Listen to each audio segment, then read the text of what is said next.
So, in Tulsi Gabbard news, because y'all know I love Tulsi, here's Tulsi, in case you all didn't know this is my favorite picture of her and got a little bit of a crush on her. In Tulsi Gabbard news, she is up to 6% in the polls. All right, Crystal, what's on your radar? Well, it is yet to be seen whether Hillary Clinton's eventual endorsement will be at all helpful to the lucky candidate who receives it, but we can now say for certain that her anti-endorsement is in fact tremendously helpful. Hillary's smearing of Tulsi as a Russian asset has given Tulsi's campaign a needed boost. In fact, a new poll has her at 6% in New Hampshire. That puts her just behind only the top 4 of Biden, Warren, Buttigieg, and Sanders. Still waiting for the neoliberal celebrations that a woman of color is surging at a key moment in the race. By the way, top-tier Kamala managed only 1%. Top tier Kamala is polling at 1%. Do y'all remember that time when she was on the debates and she came off and she was all cocky and Anderson Cooper showed her the exact moment that her political career was over, and then Kamala said, all of that is because the federal government needs to act on civil rights issues. I mean, the National Guard had to be called in, and yeah, of course. So we have a disagreement. And I. Some of the toughest critique or attacks at you came from Tulsi Gabbard. Just for our viewers who haven't seen it, I just want to play some of that and have you respond. Okay. I want to bring the conversation back to the broken criminal justice system that is disproportionately negatively impacting black and brown people all across this country today.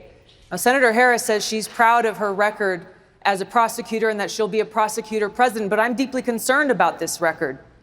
There are too many examples to cite, but she put over 1,500 people in jail for marijuana violations and then laughed about it when she was asked if she ever smoked marijuana. She blocked evidence.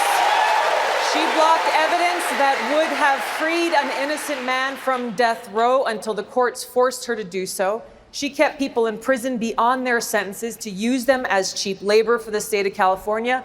And she fought to keep cash bail system in place that impacts poor people in the worst kind of way. Thank you, Congresswoman. Senator Harris, your response.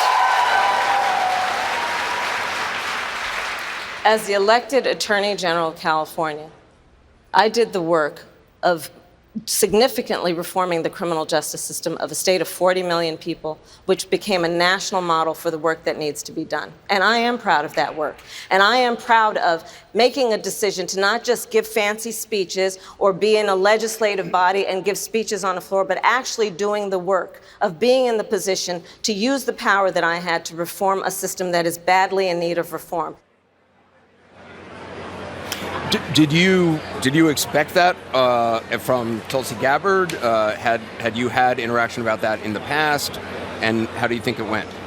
Well, I mean, listen, this is going to sound immodest, but I'm obviously a top-tier candidate, and so I did expect that I would be on the stage and take hits tonight because there are a lot of people that are trying to make the stage for the next debate.